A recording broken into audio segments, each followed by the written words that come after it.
Amen. Amen. You know, what would you say? Okay. Amen.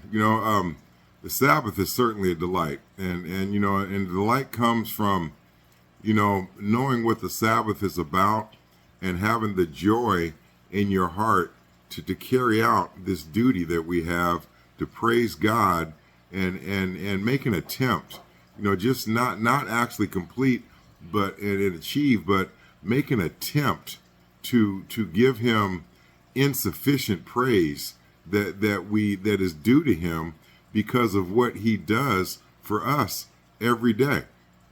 And if you really think about, when people think about the average person, when they think about what God does, oh, I had a flat tire, God blessed me and got me a tow truck, and and they see the daily things that happen. Oh, that person in front of me, a building fell over on top of their car. I'm glad that didn't happen to me. And these are daily blessings too, that people should be thankful for. But if you really dig deep into where the blessing started, that's where we've got to pay God his due. The blessing started before you were even created in the womb. The blessing started with the bloodline of your ancestors. The blessing started with those that came before you who did the right thing. The blessing started with having people around you that took good care of you and showed you the right way. The blessing started way before you were able to even spell blessing or know how to count a blessing. The blessing started a long time ago. So if you think about it in the grand scheme of things, a person that in today's world that's just starting to thank God for what he's done for them, they're way behind. They've got a lot of thanking to do. And so I just like to really kind of every now and then reflect on that and just think about how far back these blessings go.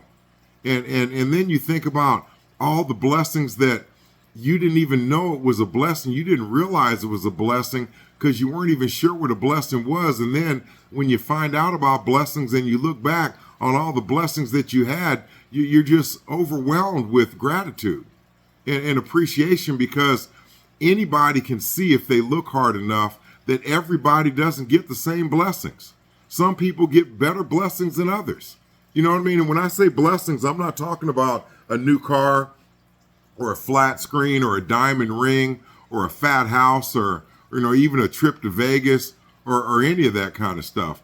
I'm talking about the blessings of health and strength and food and shelter and the blessing, the most important blessing is love that you have in your life. The love from your family members, the love from your friends, the love from the people that you care about who care about you as well.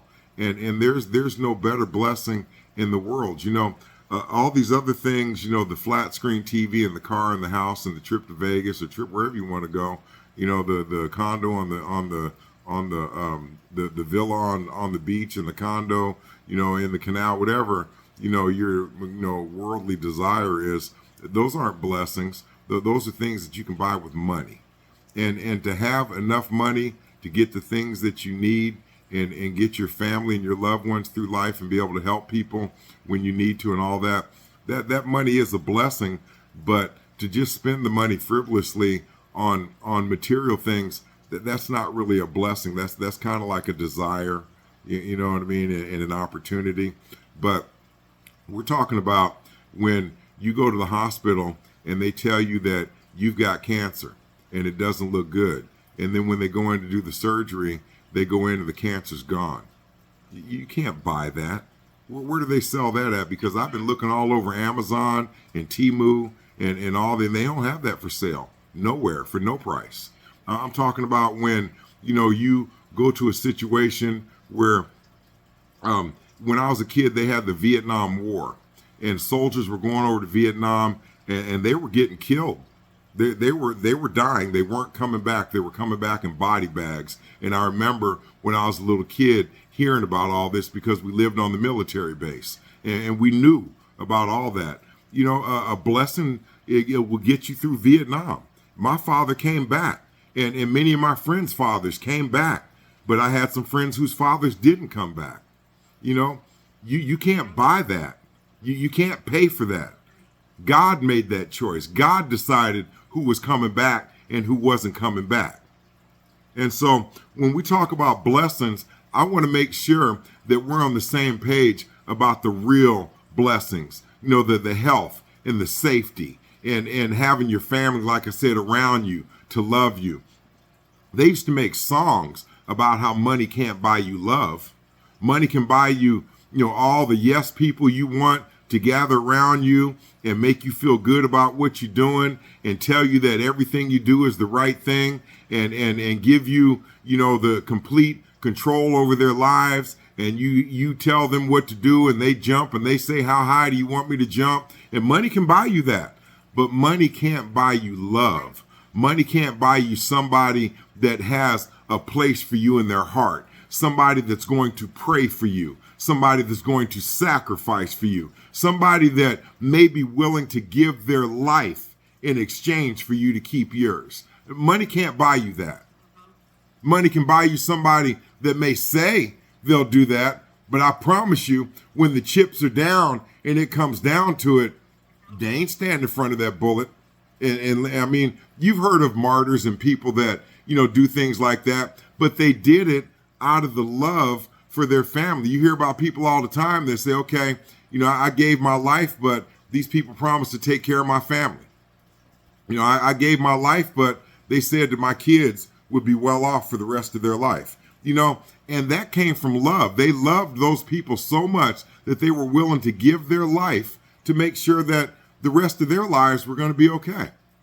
And, you know, so like I said, money can't buy that kind of stuff. And I just wanted to kind of get that out of the way in the beginning of this sermon because, you know, we need to sort out some things and have a clear understanding of what we're talking about when we talk about what's in the Bible.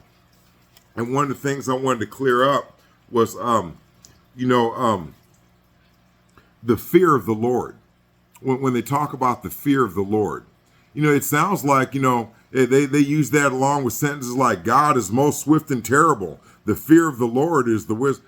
You know, the fear of the Lord, the fear means, and they talked about it at the service in Belleville today, the fear of the Lord is when we talk about loving the Lord with all your heart and all your soul and all your might. That's when you have the fear of the Lord. You love God with everything you have. That's the fear of the Lord. And so that's what they're talking about in the Bible. You've got to have the fear of the Lord if you want the wisdom that God can provide for you. And, you know, people confuse wisdom with knowledge. And wisdom comes from knowledge. And knowledge is the basis of wisdom. But there's all kinds of knowledge. There's true knowledge and false knowledge. There's lies being told around us all day. And to have knowledge of that, to hear the lie is to have knowledge of the lie, but it won't bring you wisdom unless you understand it's a lie. And now the world has become filled with so many liars and so much trickery and so much deception and so much dishonesty, so much wickedness in the world that all the knowledge that you gain, if you don't understand what you just learned, it won't turn into wisdom. Wisdom eludes us in this world. People think just because they've got all this knowledge about a certain subject, or they heard all this stuff about this, or they heard all this stuff about that, or they saw this documentary, or they saw that program. If you didn't understand what you saw and actually bring that into your mind and analyze what you saw and gain the wisdom out of it, then you didn't get the wisdom. You just went down the rabbit hole, and you may know enough about it to talk about it, but you don't understand, you know, the beauty of what you just learned.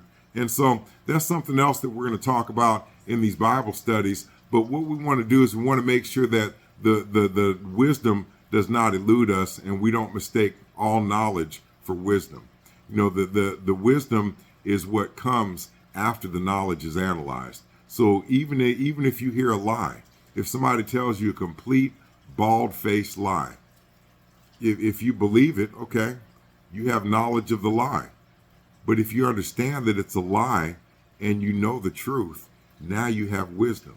Now you've gotten the wisdom from this lie that was being told. If somebody gives you some information and it's the truth, and you just start repeating the information, sometimes people hear things and they just repeat what they heard, but they didn't even understand what they really heard. They like the fear of the Lord.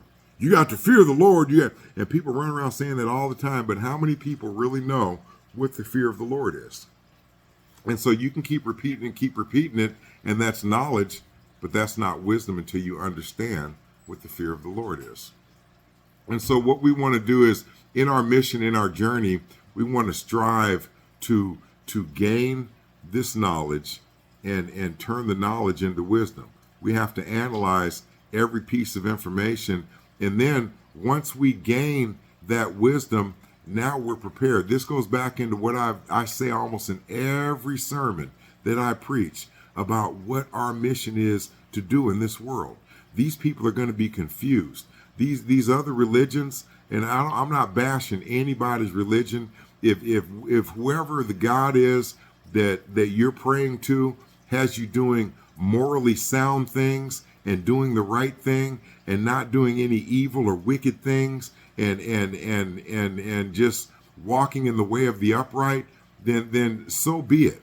That's the God that you should follow, because there's going to be a whole lot of people, not only the ones that are going to realize they've been following the wrong God, but there's going to be some other ones that are going to be confused because they've been misled about the God that they're following. And so when all that chaos and all that confusion hits the fan, we're going to be the beacon in the night. We're going to be that source of wisdom and understanding. We're going to be the light at people's feet that shine to the road of salvation. We're going to be the way that they walk through the valley in the shadow of death, through the darkness of night, swimming in the murky waters, the muddy waters of wickedness. And we're the ones that are going to be able to help them get to where they're trying to get to. And we can't do that unless we understand what we are doing. We can't just regurgitate stuff and repeat stuff and go out there and just run our mouth and just let it flow. We got to know what we're talking about. We have to understand. And I equate this every single time to when you're on an airplane and the stewardess gives you the instructions on what to do in case we lose cabin pressure. An oxygen mask will drop down. Please fix your oxygen mask first before you try to help anybody else. And that's what we're doing in this Sabbath service, in this Bible study, and in our day-to-day independent studies. That when we have time, we look at things biblical and philosophical and theologic, kind of. We look at all that stuff when we get a chance to, because it's in our hearts to be interested in these things. And when we do that, we're gaining a better understanding of what we're doing. When we look at these things and analyze them, we have a better foothold on where we're standing and the ground that we're covering. And so that is paramount and mandatory that we know what we're talking about when we say it, because, if you look on the internet, there's a million people out there that are saying just the opposite of what we understand, just the opposite of what we know and believe. And it's not just what we've been hearing. I mean, we've heard this stuff from when we were little kids. We're blessed and fortunate enough to have had God in our life for a very long time now, and we've heard about these things. But now in our adult life, we can really understand the true meaning of what's happening here and what's going on. And when we can really understand the true meaning, that's the wisdom that we gain, that we seek, the wisdom that we seek in order to utilize that wisdom to educate others. And that's what we have to do. We have to educate the other people, because they're going to be looking to us for some kind of guidance, for some kind of help. And it's like I said before, we are rowing that boat to salvation. We're in the eye of the storm, and we have our eye on the prize, and we're rowing with one hand, and we're reaching over the side trying to grab as many people as we can and pull them up on board to rescue them from the cesspool of wickedness and to have them help us row that boat to salvation. And we're taking on as many people as the boat will hold. And it's like Noah's Ark. It'll hold as many people as you put on there. It don't matter how many people. We ain't got no limit. We're going to pull as many people as we can on board. And unfortunately, it was Deuce's graduation yesterday that I watched on YouTube. And there was this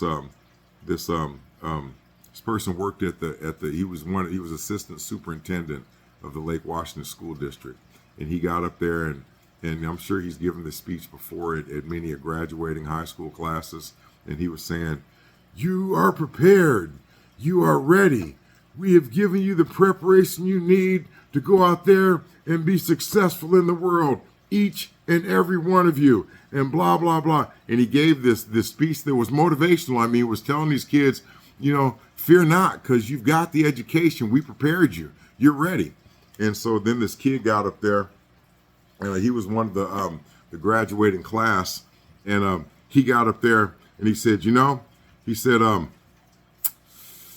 I don't feel prepared. I don't feel like I learned a whole lot while I was here. And I'm going to be honest with you. Some of you are going to make it and some of you aren't. Some of you are not going to make it, and that's just the truth. And, most of you will be okay. But, you really spun a different thing on it. And that's the truth. That is the truth. All of us aren't going to make it. And when I say us, I mean all of us in this world, all the people that are going to be fighting to get on the right path and fighting to move in the right direction. All of us aren't going to make it. There's going to be some casualties along the way. People are going to die. You know what I mean? People are going to suffer, and people are going to make poor choices, and people are going to make the wrong choice. That's going to happen. And there may even be some situations where we make some mistakes too, because we're not perfect. But we're going to try to keep each other on the right path. That's where the congregation family thing comes in, because when you see one person slipping in a different direction, they can't see they're slipping because they're driving the car. That's like when you're out there driving your car and you're in the rain, it's torrential rain and the rain's pouring down, and you run over a water puddle and your car starts to hydroplane. You don't feel it till it already happened.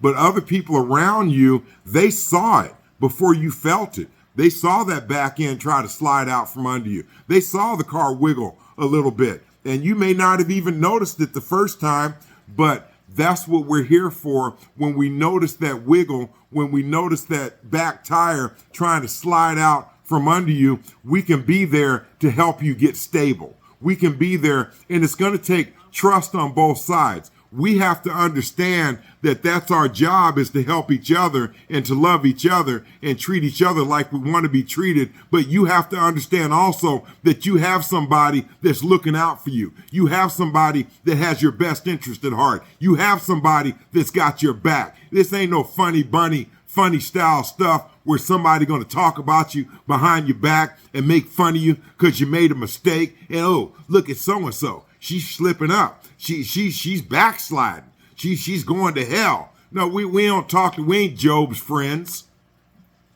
We're the congregation of the Church of God and Saints of Christ. We're family. And that's how family rolls. That's how family does. And sometimes we're going to have a problem with that. That's the part of the commandments where it says, love your neighbor like you love yourself. That is tough to do. That's a tough act to pull off, because so many people in this world have become conditioned to not loving themselves. They don't love themselves, and they treat themselves like they don't care. And so technically, if you think about that, and God wants you to treat other people like you treat yourself, and you treat yourself like crap, I guess it's okay to treat people crappy, because that's how you treat yourself. So technically you ain't committing no sin. But if you think about it, people who treat other people crappy, that may be a sign to us people that understand that that person doesn't treat themselves well, that that person doesn't love themselves enough to treat themselves well. And it's really in those situations, whether the person realizes or not, it's a cry for help. It's that human part of us internally that's crying out for somebody to hold our hand and walk through us with this. Because as humans, we need that companionship. We need somebody to be there for us. We need to feel like we're loved. We need to feel like we can trust somebody. We need to feel like we're not in this alone. And that's how God designed us. And that's the beauty of a family style congregation, is that we loved each other before we were a congregation. And those that came before us loved each other before they were a congregation. This is a family thing. And so in a regular church, in the average church, in a random church, you go to join the church because you just moved to this neighborhood and this looks like a pretty cool church. Or one of your friends at work told you, invited you, come check out this church. These people are really nice. And you get there and the people are really nice, but it's not your family. You know what I mean? And sometimes it gets to the point where you go there long enough and you build a bond and a connection with these people and it becomes like family. But we were family before we were a congregation. We're family first. You know what I mean? And people fall out all the time, and even family falls out. And I know just from personal experience, listening to some of my friends and other people I know, family falls out horribly. Siblings and parents. And they just get to the point they don't speak to each other anymore. They don't like you. They've got harsh words to say about each other when the subject comes up. And I personally, I told somebody, I forgot who I was talking to about this a couple weeks ago. I told somebody personally, I have never in my life ever remember not speaking to my brother or my sister or my mother or my father or my grandmother or my aunt or my uncle or, well, maybe one of my cousins, but the rest of them, I don't never remember being that mad at nobody to where we stopped talking. Family's always first. And what's that? Oh, I thought you said something. Anyway, family's always first. They come first. And that family style of living is what we're doing here. That family style of nurturing and loving each other. And if somebody is being mean, if somebody's being hateful, if somebody's being despiteful, they don't love themselves. And it's a cry for help. And, another thing is we may not be able to reach everybody. That's the God honest truth. We're going to try our best and we're going to do our best, but we may not be able to reach everybody. I went to a workshop training for this job that I used to have. And they were the guy that facilitated the workshop made a really good point. He said, all of us people that are here at this workshop, we all have that desire to fix things. We all have that desire to save people. We're all heroes deep down inside. And what he said is sometimes you have to take off your cape, Superman, because you can't save everybody. And we're going to try and we're going to do our best.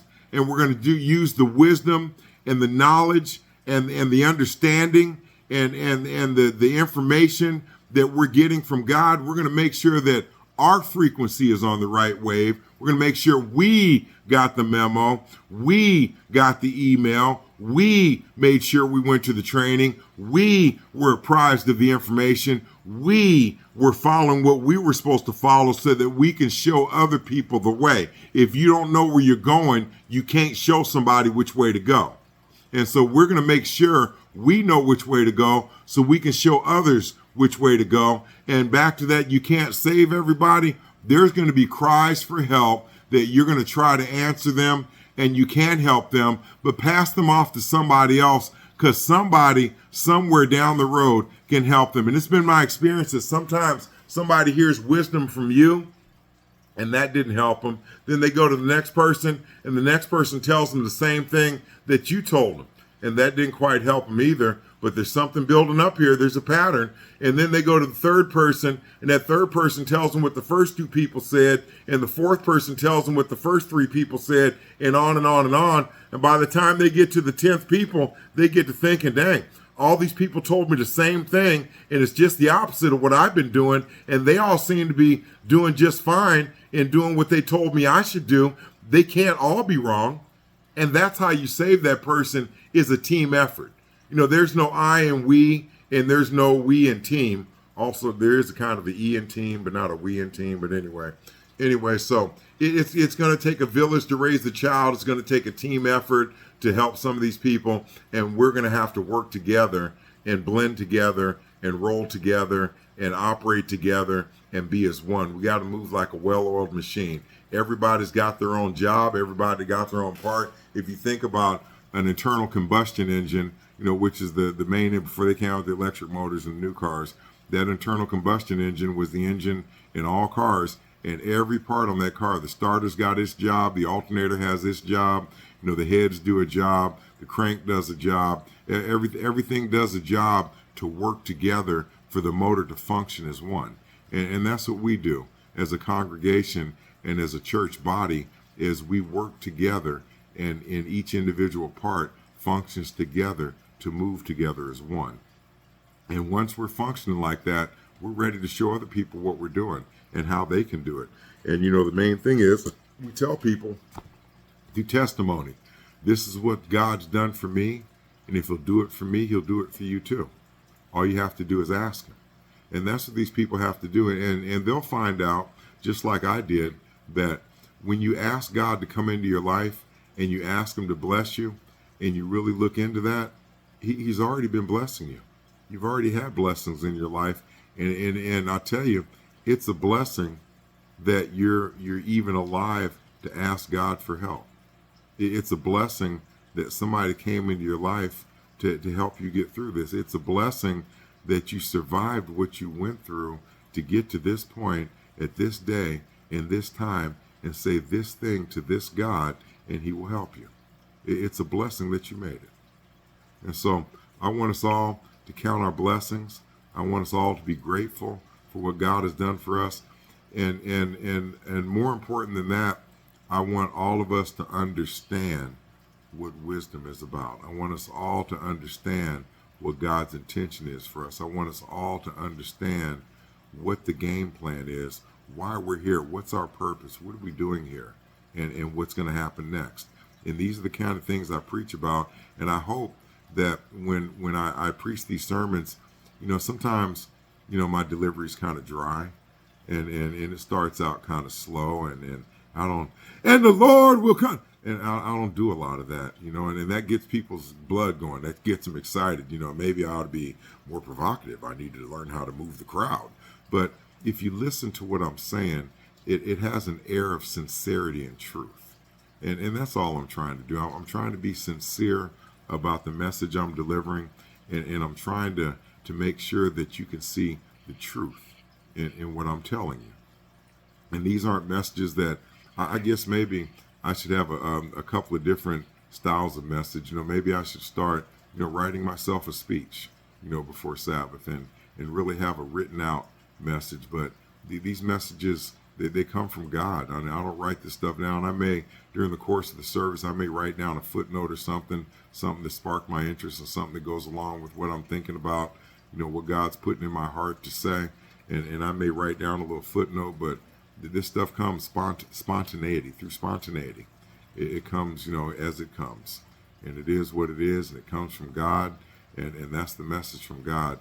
And there's one more message that I want to get across, and I never, ever want to leave this message out, because it's all so important to the season that we're in on this planet and where we're at and where the real fight is. There's a lot of, like I said, deception and a lot of people being misled and a lot of things to distract you and have your eyes looking in one direction. And that's one thing about us, as humans. We've only got two eyes, to look, at the material things with. And when we're looking at one, sometimes in your peripheral vision, you can see something else. But we're like, for instance, a spider. has 8 eyes. And that spider can see all kinds of stuff at the same time. A fly too. Flies can see, multiple things all at the same time. But our eyes and our brain doesn't work like that. So if the devil can distract you and have you completely interested in one thing, then that means that he can go behind your back where you can't see, and he can do something else that he didn't want you to see, and you have no idea that happened. And so the goal of the devil, and maybe people should really listen to this, and I hope people outside of this congregation are able to see these videos and really listen to the message, because I think that my messages to most people are kind of boring, and they probably never get to the end where the meat of the conversation is, where the gravity of the point I'm trying to get across is made. But the mission of the devil right now in the season that we're in on this planet is to get the children. He don't want our old crusty butts. We've been, some of us been righteous for 100 years. He ain't even, you ain't digging on that fruit. You know what I mean? He's been trying to get at you for 100 years, and you ain't rolled over yet. He's done with you. You're gonna die pretty soon. He's done with you. He's done with. I'm 60. I'll be 62 years old, and that's over halfway. It's got to be. You know what I mean?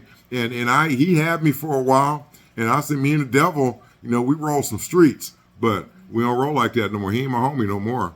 And I didn't even know it was him. I thought it was somebody else. I was tripping. I was like get caught slipping. You know what I mean?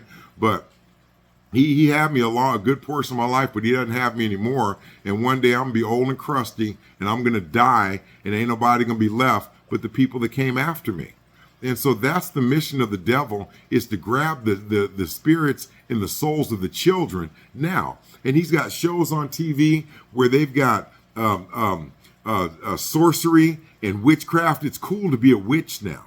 Yeah, they've got shows where all the witches are good looking, and they're happy, and they got money, and they got good jobs, and they have fun all the time. And if they want something, they just whip out a spell, and there it is. You know what I mean? So they make witchcraft look really appealing.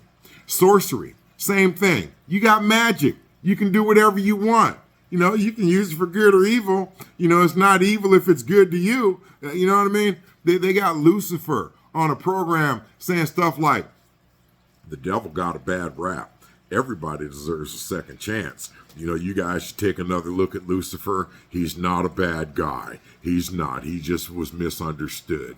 Well, if you believe that and you get sucked into that, that's where the devil plays on your heart, because God says that people are supposed to get a second chance, and God has used people that have done horrible things and still used them to do something great in the end. So if you believe that and you understand that, that's a really sharp hook for the devil to lure you in with, because you really believe that everybody should get a second chance. And they've got shows on there to tug at your heartstring and pull you right in. They've got video games where these little kids are looking at different symbolism, and they don't know what these symbols mean. They don't know what these symbols represent, but it looks cool and it's a pretty color. And then they've got these encrypted incantations to open this next door. And you've got to say this stuff out loud. And you don't know what you're saying, but it sounds pretty cool because some of it's in Latin. And it sounds like it's like really esoteric. You know what I mean? It sounds like you're a great and powerful sorcerer. You're Merlin the magician. You know what I mean? They make it so exciting for the kids, and they don't know what they're doing. But when they speak those evil words, they bring that wickedness into existence. And not everybody understands that that's how it works. Not everybody understands just how easy it is to spread evil in the world. I think I mentioned this before, and I want to mention this again. I saw this on a program, I think it was through the History Channel or something. There's a group of monks, and these are Buddhist monks, and they're all over Tibet and China and in the Middle East and everywhere. And their job every day is to go into this temple, and they go into a trance. They start chanting, and they start praying, and they go into a trance, and they've got these big drums, and they're beating these drums, and the beat of the drum is taking them deeper into this trance. And when the camera showed them, you could see in their eyes that they were in another world, they were somewhere else, and they were really into what they were doing. They had these big chalices of beer and wine. And I'm like, what is with the wine and the beer in the temple? You know, what are they going to do, get drunk or something? And they had all this stuff going, and their job was to channel evil spirits from outside in the world. Wherever these evil spirits are coming from, they want to channel these spirits into this temple, and then they want to take these chalices of beer and wine and pour the beer and wine out into the front yard so that these spirits can taste that beer and wine, and when they get drunk off the alcohol, they turn into happy spirits instead of evil spirits. And even if, you know, the alcohol wears off and they become evil spirits again, for that time that alcohol affected them, it was a positive effect, and they were happy spirits, and there were that many less evil spirits in the world at that time for those few moments. And so these are people that are doing whatever they can to help the cause. And if they do what they're supposed to, and we do what we're supposed to, and everybody else does what they're supposed to, this will all come together, and one day we'll have a world like it talks about in this ceremony, where every head shall bow, every knee shall bend, all hearts shall revere thee, and everybody will walk in the way of the upright. And that's really our goal. But for now, we're going to take what we can get. We're going to make sure that we're all on the same page. We're going to make sure the devil does not get the children, because if he gets the children, he controls the future. And if he controls the future, he controls this planet. Make no mistake about it. If he gets the kids, it's over. So I want everybody to pray for each other and pray for this world, because the world is upside down. And we certainly want the Church of God and Saints of Christ and Chief Rabbi Philip E. McNeil, Grandfather Abraham, we certainly want those people praying for us and those people on our team. Amen.